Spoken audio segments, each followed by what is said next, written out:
Magandang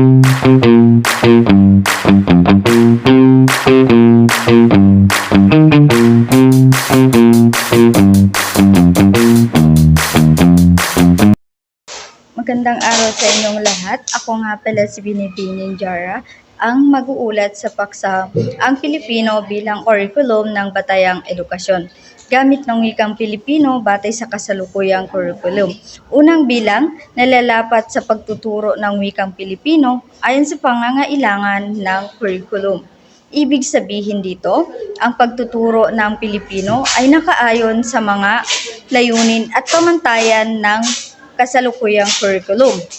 Ang mga aralin ay dinisenyo upang malinang ang kasanayan ng mga mag-aaral sa pagbasa, pagsulat, pagsasalita at pag-unawa. Halimbawa na lamang dito ang paggamit ng mga aralin sa pagbasa na ayon sa antas ng grade 7.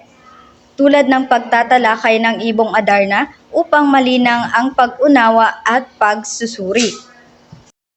Bilang pangalawa, na ipapakita ang pagtuturo ng Filipino sa binagong curriculum.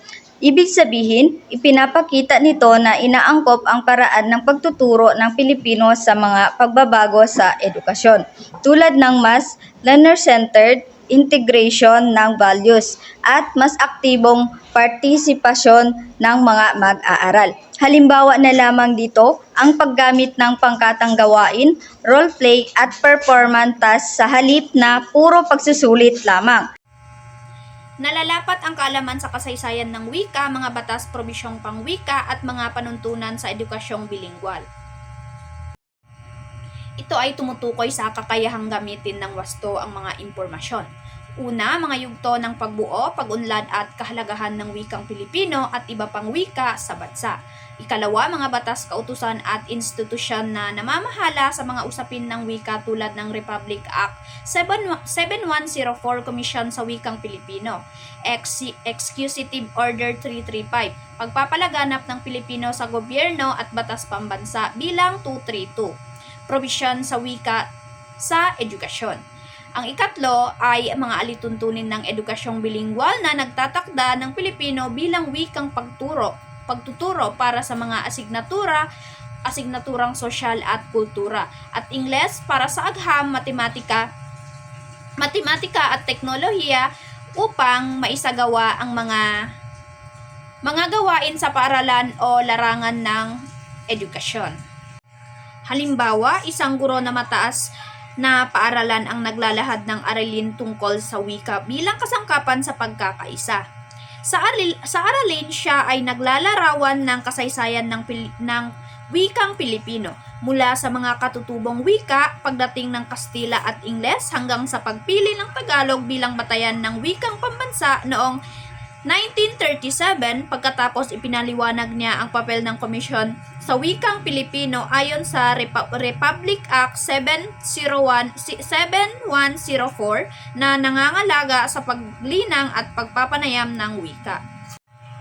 Napapamalas ang kakayahang gumamit ng makabagong teknolohiya sa paglalahad ng kurikulum.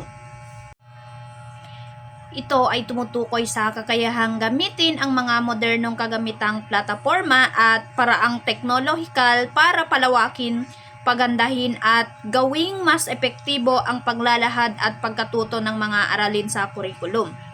Kasama rito ang paggamit ng digital na mga kagamitan, online na platform, interactive na software at iba pang makabagong paraan upang umangkop sa mga pangangailangan ng mga mag-aaral ngayon, palakasin ang kanilang paglahok at mapadali ang pag-unawa sa mga paksa. Halimbawa na lamang dito, isang guro na ay nagdedisenyo ng paglalahad ng kurikulum tungkol sa evolusyon ng buhay sa daigdig. Sa halip na gumamit lamang ng libro at chart, gumamit siya ng mga makabagong teknolohiya tulad na lamang ng interaktibong website tulad ng Kahoot o quizzes para sa mga paunang at pagwawakas ng pagsusulit na nakapagpapasigla sa mga pakikilahok ng mga mag-aaral. Nag-embed ng 3D animation video mula sa YouTube at Mga edukasyong plataporma para ipakita ang yugto ng ebolusyon sa paraang mas malinaw at kaakit-akit. Na ipapakita ang kaalaman sa pagtupad ng tungkulin sa pagtuturo. Ito ay tumutukoy sa pagpapakita ng kompleto at tamang pag-unawa sa mga tungkulin at responsibilidad ng isang guro bilang tagapagtaguyod ng edukasyon. Kasama rito ang pagsunod sa mga patakaran ng paaralan at mga alituntunin ng edukasyon, pagbibigay ng dekalidad na pagtuturo, pag-aalaga at kapakanan at pag-unlad ng mga mag-aaral. Pagpapanatili ng propesyon na pag-uugali at ugnayan sa mga magulang at komunidad para suportahan ang pagkatutos ng mga estudyante. Halimbawa na lang dito, isang guro sa high school ang nagpapakita ng kanyang kaalaman sa pagtupad ng tungkulin sa pagtuturo.